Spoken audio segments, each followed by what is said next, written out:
Hey everyone, what is up? I am Dirty, and today I am walking you through how to build some incredibly slick motion graphics using nothing but simple shapes. Grab a notebook or just keep this in your brain because I have packed this guide with practical stuff that you can actually use in your next project. This is one of those videos where you will learn real usable tricks, not just fluff. So let us get right into the workspace. First things first, make a brand new composition by clicking that new comp icon. Name it something sensible so you can find it later, and check your resolution and frame rate settings. Once you have hit OK, let us start by creating a simple background layer for our animation. Select your rectangle tool, or just press Q on your keyboard and drag out a rectangle that completely fills your entire frame. With the shape selected, head up to the styling controls, turn off the stroke, and pick a fill color that really speaks to your aesthetic. Now let us animate that rectangle so it slides in dynamically from the bottom right corner. Open up your shape properties, find the menu next to the Add button, and select Trim Paths to unlock some great animation options. Expand the Trim Path settings and crank the offset to around -300 so you can really visualize the effect you are building. Next, animate the End property by setting it to 0%, moving forward a few frames, and then bumping it up to 100%. If that motion feels a little too robotic for your taste, right-click your second keyframe and apply an easy ease in. The motion will now stop much smoother and look a lot more natural, which is exactly the vibe we are going for. Duplicate that shape 2 times using Ctrl or Command+D, change the fill colors so each layer feels distinct, and stagger them by a few frames. If you want that premium cinematic blur, simply toggle the motion blur switch on for all of those shape layers. Just a tip. If your playback starts getting sluggish, feel free to toggle that global motion blur switch off temporarily to help your CPU. To add a little bit of depth and mood, drag a vignette effect from the effects browser and drop it onto your layers. Tweak that vignette until it feels perfectly subtle because usually less is more in these kinds of designs. Now let us move on to the title text by using the text tool and typing out your main headline. I used After Effects Basics for this example, and I bumped the font size for the word basics so it creates a nice visual hierarchy.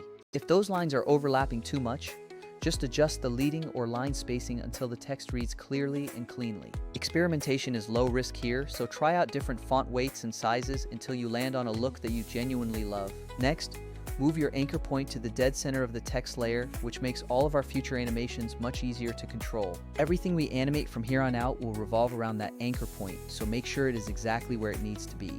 Center your text in the composition by either dragging it manually or using the Align panel for perfect horizontal and vertical placement. Let us make that text really pop by hitting the S key to reveal scale properties. Set a keyframe for where you want the text to finally rest, then move back a few frames and drop the scale all the way to 0. Apply that easy ease in to the last keyframe, toss on some motion blur, and suddenly you have a clean, professional-looking intro. Now, side note, if you are producing long tutorials like this and want to turn them into bite-sized clips for TikTok without doing the manual labor, look into tools like Vizard. Vizard's AI finds those viral moments and auto-edits them into short clips, while the auto-schedule feature handles the posting for you. This frees up so much time for the creative work like the animations we are designing right now, which is why I love it. Back to the shapes. Grab your pen tool and draw a few freeform lines, but just make sure you do not have your text layer selected.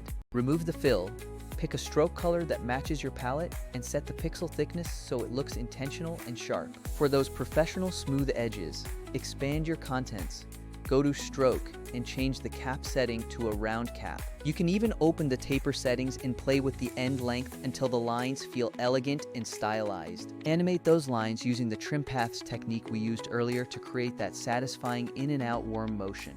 Duplicate the lines, tweak the paths for each one, and scatter them around your title for visual interest. Rhythm is everything here, so spread out the motion so it reads as deliberate design rather than chaotic clutter. Now, let us create those water drop circles, that ripple effect you get when you toss a pebble into a calm pond. Click the Shape tool, choose the Ellipse, and hold Shift to draw a perfect circle. With no fill and a small stroke, animate the stroke width from a few pixels down to 0, which makes the ring slowly fade away. Animate the scale from 0 to 100 with an easy ease. Duplicate it a few times and scatter them around the canvas. Just don't overdo it. These should be subtle details that support the main event, not the main event itself.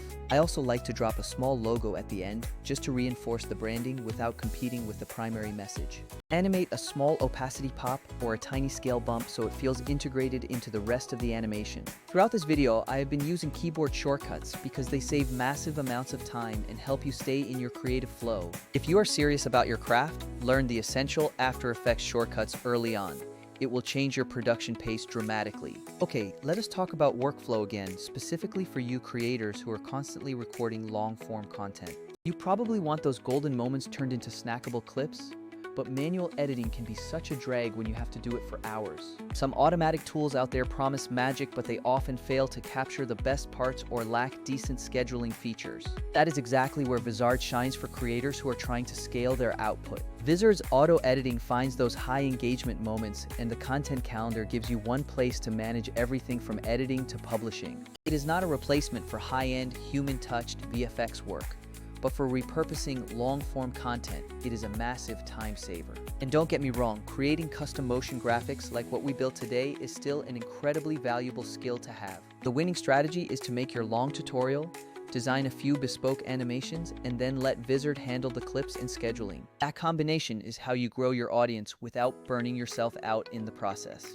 To wrap up, remember these tips. Use Easy Ease for organic motion, stagger your duplicates for rhythm, and keep motion blur subtle. Always remember that less is more, so a few well-timed lines and ripples will always beat a cluttered, messy timeline. If you want to level up faster, look for cheat sheets and shortcut compilations that teach the 20 to 30 high-impact keys you should memorize. That is it for this walkthrough. Go make yourself a cool animated intro, tweak those paths, and have some fun with it. And if you are producing long videos, definitely give Vizard a look. It will help you scale your posting and free up your time. Thanks for hanging out with me. Stay creative, keep experimenting, and I will catch you in the next one.